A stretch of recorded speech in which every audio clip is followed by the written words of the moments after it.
respecto, por ejemplo, a si subió o no subió el promedio mensual de ingreso de los limeños, qué pasó con los jóvenes de 14 a 24 años. Acá tenemos datos como, por ejemplo, que 86.000 de estos jóvenes perdieron el trabajo recientemente y hay una preocupación en general en el tema económico en el país. ¿Cómo entender, por ejemplo, lo que está ocurriendo con esta pérdida de puestos de trabajo? ¿No? ¿Qué pasó? 86.000 jóvenes dejaron de trabajar. Acá dice, el último trimestre, empleo de limeños menores de 24 años cayó en casi 10%, según los datos publicados por INEI. 240.000 salen al mercado laboral cada año, un montón, ¿no? 62 soles subió el sueldo de los jóvenes menores de 24 años. Digamos, hay un incremento, pero lo que no compensa o no se condice con la cantidad de trabajadores que se quedan fuera, ¿no? Sí, este es un dato que creo que tiene que encuadrarse en un entorno económico y productivo. Las economías en América Latina, de los países de la región, están creciendo a tasas por debajo de la tasa de crecimiento de nuestro país y creo que eso tenemos que resaltarlo. Por consiguiente, el vínculo entre la generación de empleo con las tasas de crecimiento económico es muy estrecho. Mientras nuestro país siente las bases, como lo está haciendo nuestro gobierno, para generar un mayor dinamismo económico, habrán más posibilidades de generación de empleo para absorber los poco más de 260.000 personas que es tientan. ¿Consecuencia directa del enfriamiento de la economía? De la región en general. No podemos cerrar los ojos al ralentizamiento de la economía a nivel global y nuestro país, pese a ello, está creciendo a tasas positivas. Y con relación al planteamiento de si los jóvenes están perdiendo el empleo, como ha sido señalado en la nota, yo creo que ahí hay dos factores que también hay que explicarlos a la población. Una primera consideración es, por ejemplo, ese número que registra la estadística está revelando que estos jóvenes han salido de la posibilidad de emplearse formalmente y han pasado en un tercio de ese número a la inactividad. Y cuando hemos desmenuzado cuáles son las razones por las cuales habrían pasado a la inactividad, constatamos que es porque están insertándose en actividades formativas.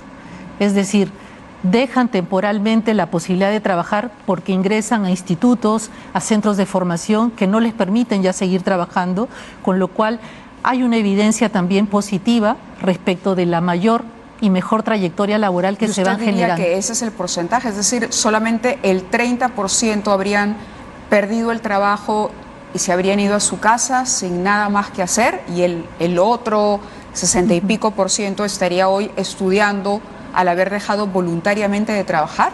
Es más bien al revés, un tercio de esa proporción estaría adoptando la opción de formarse y de insertarse en un instituto. Lo entendí. Es decir, el 30% de estos 86.000, usted me dice, renunciaron porque tenían que estudiar. Están optando por desarrollar capacidades. Hay un dato que cita, ¿no?, la nota en aras de la verdad y el crédito, dice, pese a que el número de personas con empleo en Lima creció 0,2 en el trimestre septiembre-octubre, noviembre, la tasa de trabajo entre jóvenes menores de 24 cayó en casi 10%. Es decir, la tasa de empleo creció mínimamente, pero creció, ¿no? 0,2. Sin embargo, esto es un grueso que ha salido de la población.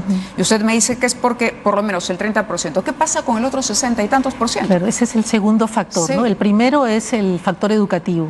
El segundo, y no podemos tampoco negar esa evidencia, es el ingreso de migrantes del país hermano de Venezuela a nuestra economía, que están también pugnando por colocarse en puestos laborales y desplazando, hay que decirlo con claridad, también a los nacionales.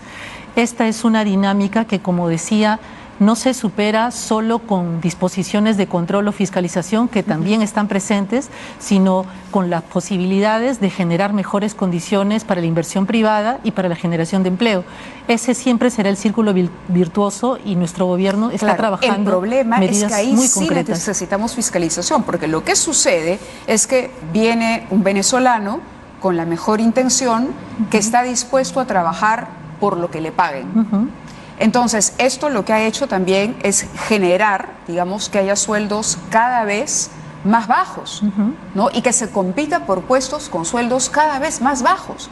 ¿Por qué? Porque si un peruano está trabajando, recibiendo 1.200 soles, de repente el venezolano que viene y que de una situación, como sabemos, crítica, ya violatoria de los derechos humanos mínimos, viene y dice, no importa, trabajo por la mitad.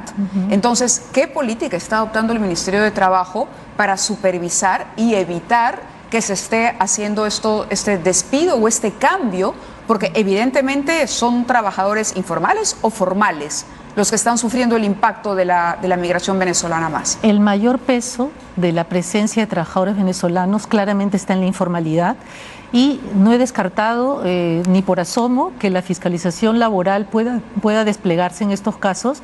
De hecho, cuando hablamos de un mayor número de inspectores y mayor presencia a nivel nacional, lo que estamos haciendo es brindar mayor cobertura a una política de protección de derechos en general.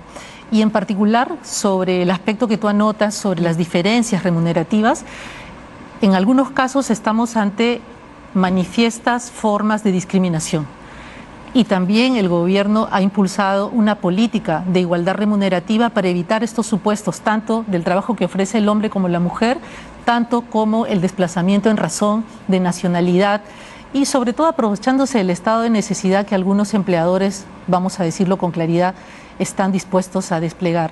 En ese sentido, la inspección de trabajo sí se constituye en los establecimientos. Verifica si en primer lugar la persona que está prestando un servicio desarrolla en función al puesto de trabajo según... Y si está capacitada. Exactamente, si reúne el perfil necesario para ofrecerlo y si viene una persona, un trabajador, independientemente de su nacionalidad, a decir que ha sido desplazado por una razón discriminatoria que se plasma en menores pagos, en menores remuneraciones, la Inspección de Trabajo tiene que actuar porque se está constituyendo un acto de discriminación. Sí, se ha visto que el descenso y la cantidad de jóvenes que están saliendo a las calles, dejando puestos de trabajo, es una tendencia, de acuerdo a los datos de INEI, que viene de todo el año. Es decir, ha sido todo este año y ahí podría haber una coincidencia con lo que usted dice, el flujo de trabajadores venezolanos. Pero por otro lado, hay que tomar en atención que son 240.000 los jóvenes que salen al mercado laboral cada año. Es decir, si no se hace algo,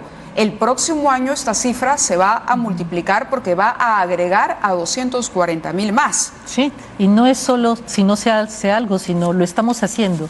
Cuando nuestro gobierno apuesta por un plan nacional de infraestructura, lo que está haciendo es mirar en el mediano y largo plazo oportunidades de generación de empleo en grandes proyectos que son altamente intensivos en mano de obra, y estamos hablando de